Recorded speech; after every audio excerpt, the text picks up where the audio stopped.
आज के बाजार में सबसे ज्यादा एक्शन आपको कच्चे तेल में दिखाई दिया, जहां पर सुबह ओपनिंग का ठीक ठाक हुई थी, लेकिन उसके बाद कमजोरी लगातार बढ़ती गई। इनफैक्ट अंतर्राष्ट्रीय बाजार में $42 के स्तर तक आता हुआ दिखाई दिया।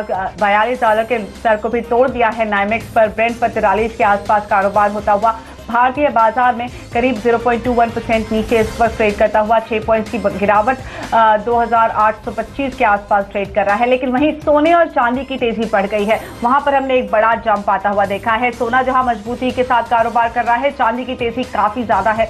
आप देख सकते हैं सोना इस वक्त 3-4% के आसपास की बढ़त के साथ और अंतर्राष्ट्रीय बाजार में भी बढ़त के साथ ट्रेड है। और वहीं से थोड़ा बहुत सपोर्ट भारतीय बाजार को मिला और काफी अच्छा मूव देखा आज भारतीय बाजार में सोने और चांदी ने।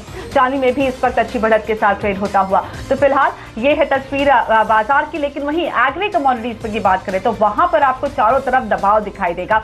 जिस तरह से चला वायदा पर रोक लगी है पूरी तरह से, उसका एक सेंटिमेंटल इंपैक्ट आपको दिखाई देगा लगभग सारे ही कमोडिटी बाजार पर। एग्री कमोडिटी बाजार पर जीरा 2% नीचे आया है, जहां पर हमने सबसे ज्यादा तेजी देखी, वहीं पर सबसे ज्यादा दबाव देखने को मिल रहा है। तो ग्वार पर नजर रखिए, वो करीब 4% टूटा है। कॉटन में करीब 1% का दबाव आया है। मक्का भी 0.5% नीचे ट्रेड करता हुआ और साथ ही आज सोयाबीन का कुछ असर सरसों पे दिखाई दे रहा है, जहां पर आपने देखा दबाव के साथ कारोबार होता हुआ। तो फिलहाल ये तस्वीर है कमोडिटी बाजार की। लेकिन आज हमारे साथ हमारे दोनों एक्सपर्ट जुड़ रहे हैं, नवनीत और अनुज। आप दोनों का बहुत बहुत स्वागत है।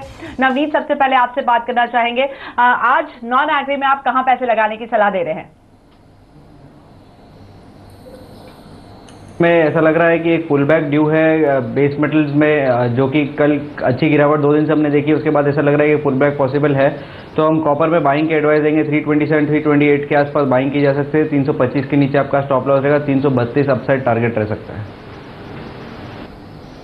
और अनुज, आपकी तरफ से एग्री कमोडिटीज में क्या है हॉट पिक्स?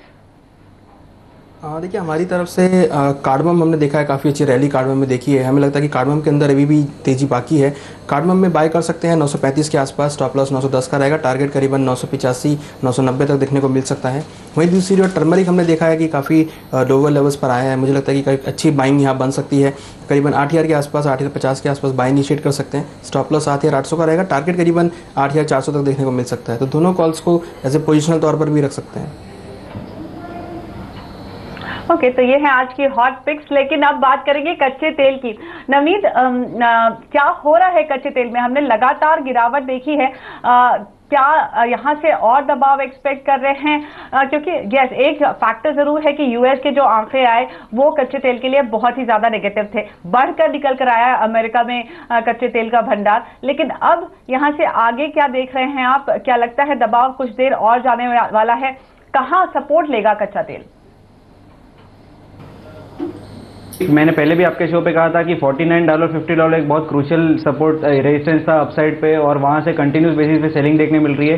करीब $41-42 के आसपास ये भाव ट्रेड हो रहा है। EIA की इन्वेंट्री और IEA की इन्वेंट्री ने बहुत अच्छा डाउनसाइड दिया है क्रूड ऑयल प्राइसेस को। बट यहाँ पर मैं एक पुल बैक खेलना चाहूँगा। मुझे लग रहा है कि यहाँ से $1 से $1.5 की बढ़त आएगी, इससे पहले कि एक नया लेग डाउनसाइड की तरफ चालू हो। अल्टीमेटली ये बेरिश ही है और इसमें सेलिंग कंटिन्यू रहेगी। बट आज के लिए और अगले 1-2 दिनों के लिए मैं अपसाइड खेलना चाहूँगा। 2800 के आसपास बाइंग का रिकमेंडेशन रहेगा, 2880 के टारगेट के लिए। लेकिन क्या आपको लगता है कि $35 का जो आप टारगेट निकल कर आ रहा है, काफी सारी एजेंसीज आप $35 का टारगेट दे रही हैं, क्या वहां तक कच्चे तेल का दाम आप देख रहे हैं? जी हाँ, जैसे कि मैंने कहा कि मैं एक पुल बैक खेल रहा हूं, बट अल्टीमेटली मेरा व्यू भी यही है कि $36 तक ये डाउनसाइड कंटिन्यू रहेगा। तो ये जो करेक्शन हमने $9 का देखा है, उसको एक रिलीफ रैली आनी चाहिए जो 1-2 दिन में आ सकती है। उसके बाद ये डाउनसाइड फिर से कंटिन्यू रहेगा, जो कि प्राइसेस $36 तक ले जा सकता है। तो ये 36 का जो लेवल है, आप एक बाउंस एक्सपेक्ट कर रहे हैं, उसके बाद सेकेंड लेग जो आएगा करेक्शन का, शायद वहां पर हम 36 का लेवल देखें। लेकिन ये क्या टाइम फ्रेम है आपके मुताबिक? कितना वक्त लगेगा जब हम देखेंगे कि 36 का स्तर आ सकता है? यहाँ से जो फॉल रहेगा वो बहुत स्मूथ नहीं रहेगा, क्योंकि हमने देखा जो करेक्शन आया लगभग 1.5 महीने के आसपास, 45 डेज के अंदर ये करेक्शन आया $9 का। तो यहाँ से मार्केट थोड़ा चॉपी हो जाएगा, और क्योंकि काफ़ी हद तक प्रोडक्शन इंपैक्ट होने लग जाएगा $40 के आसपास, तो यहाँ से जो करेक्शन रहेगा वो इतना स्मूथ नहीं रहेगा। करीब 2 महीने के आसपास हम देख सकते हैं कि $35-36 के आसपास एक बेस बनना चाहिए क्रूड ऑयल प्राइसेस में।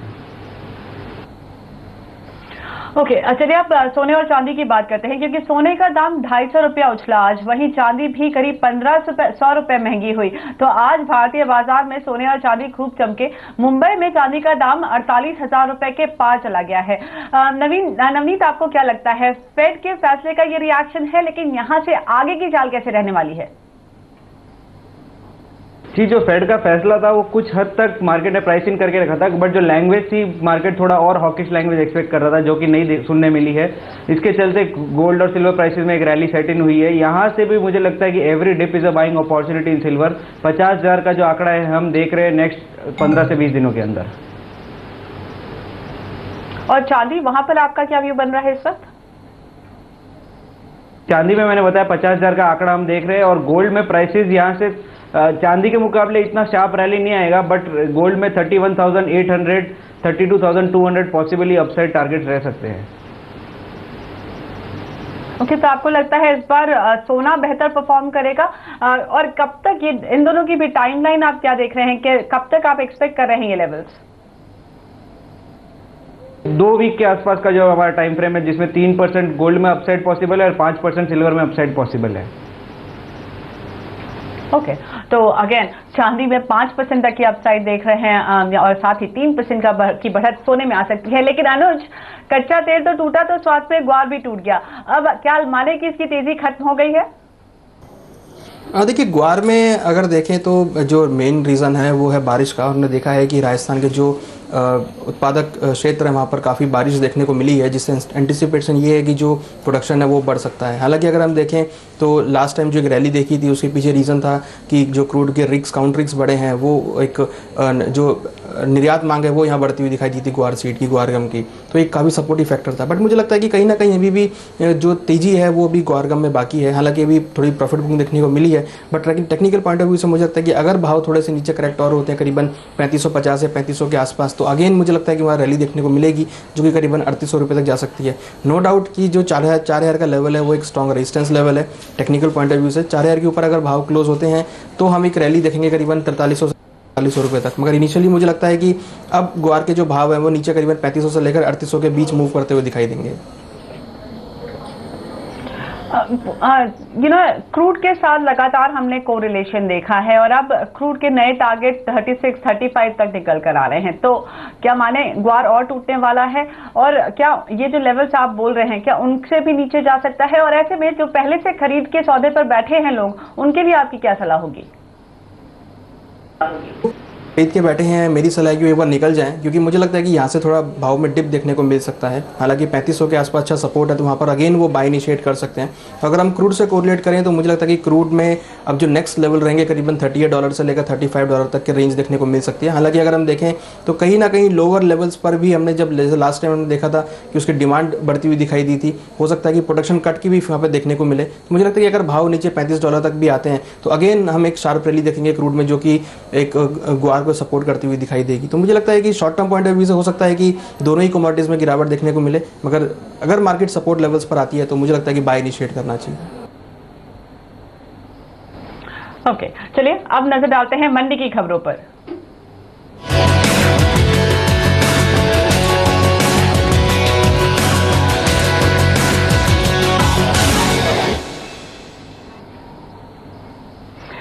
मंडी में दाल की कीमतों में आज भारी गिरावट देखने को मिली। दिल्ली में उड़द का दाम करीब 400 रुपया गिर गया, वहीं गुलबर्गा में अरहर 8,500 रुपए के भी नीचे आ गई है। इंदौर की बात करें तो वहां पर चने का दाम 8,000 रुपए के स्तर पर है, और इस महीने के दौरान अरहर की कीमतों में जहां 7% की गिरावट आई है, वहीं चने का दाम करीब 10% टूट चुका है। दरअसल इस साल दाल की बुआई में करीब 40% की बढ़त के आंकड़े फिलहाल सामने आ रहे हैं। वहीं जमाखोरों पर सरकार ने भी सख्ती काफी बढ़ा दी है। चना वायदा पर भी अब पूरी तरह से रोक लगा दी गई है। तो इन सब का असर दाल के बाजार पर पड़ रहा है, और दाल के बाजार में सरकारी दखल बढ़ता जा रहा है। सरकार ने 20 लाख टन दाल का बफर स्टॉक बनाने का फैसला किया है, इसलिए आप देख सकते हैं दाल की कीमतें फिलहाल नीचे आती हुई।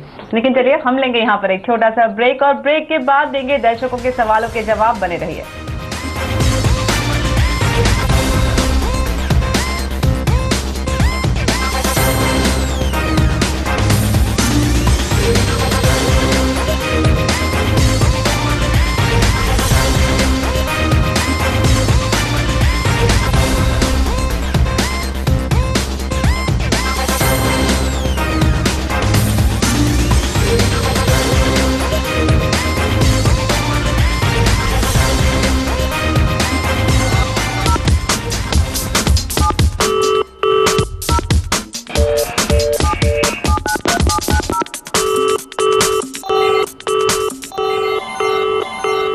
आप देख रहे हैं कमोडिटी कॉल। पहले कॉलर से बात करेंगे। मुंबई से अनीता जुड़ रही हैं हमारे साथ। नमस्कार अनीता जी, बताइए सवाल क्या है आपका। मैम गोल्ड का भाव क्या है, निकालना है तो। इस वक्त आप गोल्ड का भाव जानना चाहते हैं? आप बेचना चाहती हैं? आपने खरीदा हुआ है सोना? जी जी जी जी। किस भाव पे खरीदा है? ये क्या बोलते हैं 28 के भाव से। हेलो, 28,000 पे खरीदा है तो आप अच्छे मुनाफे पे बैठी हैं। नवनीत, क्या सलाह देंगे आप इनको? जी, मैं सलाह दूंगा कि अगर ये और 15-20 दिन होल्ड कर सकते हैं इसको, तो इनको और थोड़ा बेटर रेट मिल सकता है और वहां पर एक एग्जिट स्ट्रेटेजी ये देख सकते हैं। नवनीत, कोई स्टॉप लॉस या फिर बुक एक प्रॉफिट लेवल आप इनके लिए सजेस्ट करेंगे जहां पर इनको ध्यान रखना चाहिए? जी, 30,800 के नीचे अगर प्राइस कंटिन्यू सस्टेन होगा तो इनको अपना एग्जिट कर लेना चाहिए पोजीशन। यहाँ को फिजिकल मार्केट में इनको ऑफलोड करना पड़ेगा अपना मटेरियल। ओके, तो ये सलाह है आपके लिए। लेकिन चलिए अगला सवाल लेंगे। इस वक्त राजस्थान से राकेश कुमार हैं हमारे साथ। नमस्कार राकेश, बताइए सवाल क्या है आपका। Hello hello. हाँ जी, पूछिए अपना सवाल। मैडम, मैं RMC बाय कर रखी है। अगर तो ऑडियो कम करिए और हमसे सवाल पूछिए। ओके। अनुज, सलाह क्या होगी इनके लिए? इन्होंने सरसों खरीदा हुआ है, 4,992 का लेवल है। देखिए, पूरे एडिबल ऑयल पैक में हमको गिरावट देखने को मिल रही है। मुझे लगता है कि जो इनका RM सीड है उसको निकल जाएं, क्योंकि हमें लगता है कि अभी और गिरावट यहाँ देखने को मिल सकती है। अगर हम नीचे टारगेट वाइज एक सपोर्ट लेवल वाइज देखें तो करीबन हमें लगता है 4,750 से लेकर 4,700 तक की रेंज देखने को मिल सकती है। तो बेटर ये है कि अभी एग्जिट कर लें, क्योंकि हमें लगता है कि यहाँ पर अभी और गिरावट देखने को मिल सकती है। तो सलाह आपके लिए ये है कि नुकसान है लेकिन नुकसान से निकल जाइए। और गिरावट एक्सपेक्ट कर रहे हैं अनुज? हमने देखा है तिलहन और तेल में लगातार प्रेशर आया है और सरसों अभी और कमजोर हो सकता है। चलिए अगला सवाल लेंगे। जालंधर पंजाब से रोहित शर्मा जुड़ रहे हैं हमारे साथ। उनका SMS आया है, माफ कीजिएगा।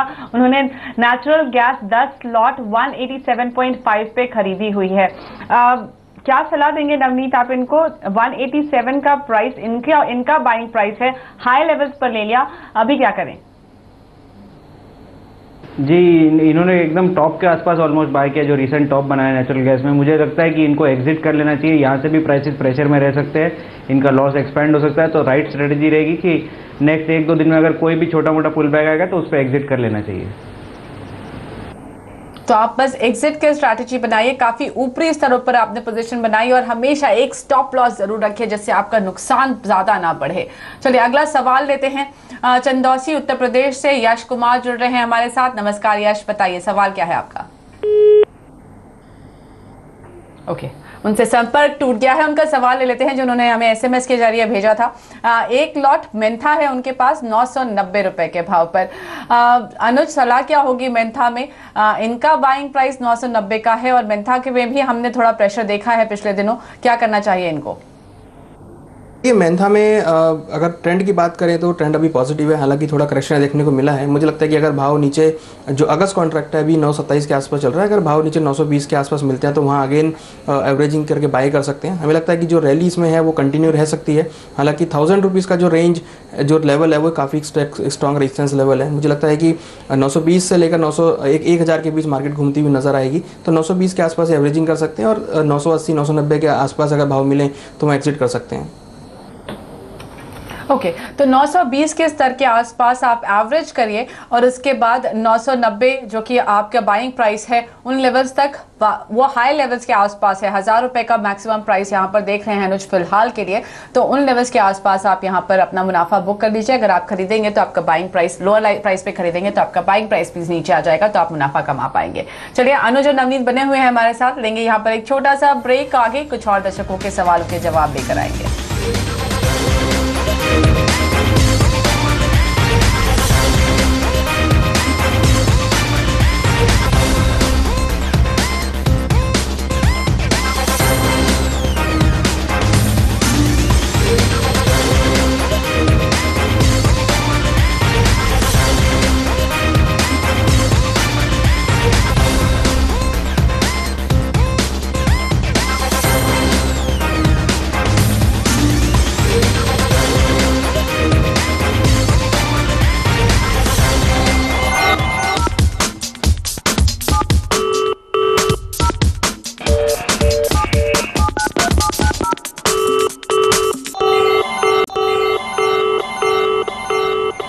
कमोडिटी कॉल में एक बार फिर से आपका स्वागत है। इस वक्त चलेंगे हम उज्जैन, जहां से हमारे साथ माया जैन जुड़ रही हैं। नमस्कार माया जी, बताइए सवाल क्या है आपका?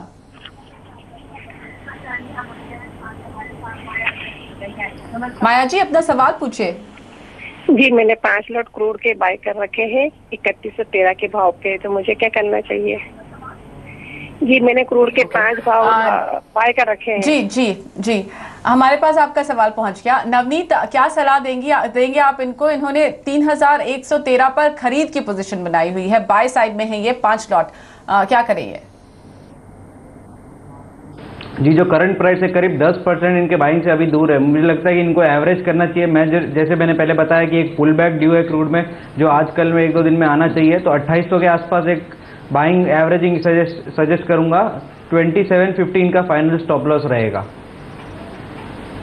ओके, तो 2750 आपका फाइनल स्टॉप लॉस है। उसके नीचे आए तो आप अपनी सारी पोजीशन से एग्जिट करिए, लेकिन उसके पहले 2800 के आसपास आप कुछ और खरीदारी करिए, जिससे आपके बाइंग प्राइस नीचे आए। उसके बाद पुल बैक में आप थोड़े मुनाफे पर निकल सकती हैं। चलिए अगला सवाल लेते हैं बीकानेर राजस्थान से। सर्वनाथ जी जुड़ रहे हैं हमारे साथ। बताइए, नमस्कार, क्या सवाल है आपका? हमारे पास 500 कुंटल ज्वार है। हाँ जी, किस भाव पे खरीदा है आपने?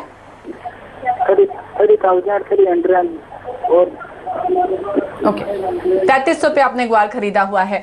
अनुज, सलाह क्या होगी इनके लिए? आप कह रहे थे कि 3600 के आसपास आ सकता है, तो क्या ये बने रहे अपनी पोजीशन पर और बेहतर मुनाफा मिल सकता है इनको? देखिए, मुझे लगता है कि अगर ये बने रहते हैं तो एक बार ऊपर में भाव 3800 रुपये तक देखने को मिल सकते हैं। हालांकि मार्केट में थोड़ा डिप अभी रहेगा। 3500 के आसपास अच्छा सपोर्ट है, तो मुझे लगता है कि वहाँ से मार्केट रिवर्स हो सकता है। तो एक बार अगर भाव इनको 3700-3800 के आसपास मिलते हैं तो वहाँ पे एग्जिट कर सकते हैं, क्योंकि हमें लगता है कि आने वाले दिनों में रेंज 3500 से लेकर 3800 के बीच मूव करती हुई दिखाई देगी। तो इस रेंज में अगर ये प्ले करेंगे तो इनको एक ट्रेडिंग अपॉर्चुनिटी यहाँ पर मिलती रहेगी। ओके, तो ये सलाह है आपके लिए। ग्वार पर 3600 के स्तर के बाद एक वापस से पुल बैक मिलेगा, जहां पर आपको 3800 तक के स्तर देखने को मिल सकते हैं। अगला सवाल लेते हैं। एसएमएस है ऋषभ का, राजस्थान से, माधवपुर से। उन्होंने चांदी खरीद कर रखी है, 30 kg खरीदी है 38,200 के भाव पर। नवनीत, पिछले कुछ दिनों में हमारे पास काफी सारे ऐसे सवाल आए जहां पर चांदी में बड़ी पोजीशन बनाई गई है। इनकी बाइंग प्राइस थोड़ी ऊपर है 38,200 की, क्या करना चाहिए इनको? जी, इनको बने 48,200 की, माफ कीजिएगा, 48,200 की। जी, करंट मार्केट प्राइस इनके भाव से करीब 400-500-600 रुपए के आसपास नीचे है। मुझे लगता है बाइंग पोजीशन में बने रहना चाहिए। अगले 1 से 2 वीक में मुझे लगता है प्राइसेस 50,000 क्रॉस कर सकते हैं। अगर इनका 3 से 6 महीने का टाइम हो रहा है तो प्राइसेस इनको 55,000 के ऊपर भी मिल सकते हैं। ओके, तो थोड़ा लंबा इंतजार करिए, लेकिन आपको बेहतर मुनाफा मिल सकता है यहाँ पर। चलिए, नवनीत और अनुज, आप दोनों से इजाजत लेने का वक्त। अनुज, जाने से पहले कोई डिस्क्लोजर? देखिए, हमने यहाँ पे जो भी स्टडी डिस्कस करी है उसमें मेरी अपनी पर्सनल पोजीशन नहीं है। क्लाइंट्स को हमने रिकमेंड किया है, उनकी पोजीशन हो सकती है। और नवनीत, आपकी तरफ से कोई डिस्क्लेमर? जी, पर्सनली मेरी कोई भी पोजीशन नहीं है, बट हमने इनमें से कुछ स्ट्रेटेजीज अपने क्लाइंट्स को एडवाइस की है। चलिए, इसी के साथ आप दोनों से इजाजत लेने का वक्त। धन्यवाद समय निकालने के लिए। कमोडिटी कॉल में भी इतना ही। बने रहिए CNBC आवाज के साथ। हमारी टीम की तरफ से नमस्कार।